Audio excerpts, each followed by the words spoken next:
এক বনে এক বড় সিংহ বাস করত। একদিন সে ঘুমিয়েছিল, গভীর ঘুম।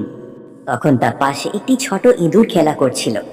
খেলা করতে করতে সে সিংহের নাকের ভিতর ঢুকে গেল। সাথে সাথে সিংহের ঘুম ভেঙে গেল। সে খুব রেগে গেল। তারপর থাবা দিয়ে খপ করে ইঁদুরটাকে ধরে ফেলল।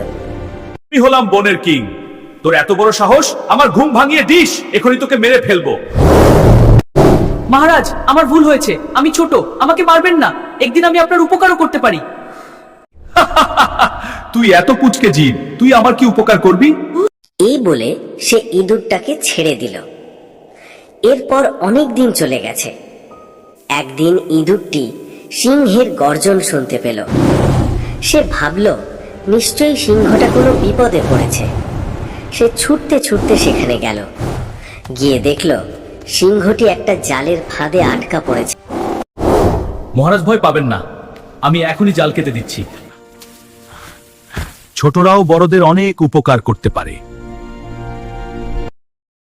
এরপর সিংহ আর ইঁদুর দুজনে খুব ভালো বন্ধু হয়ে গেল।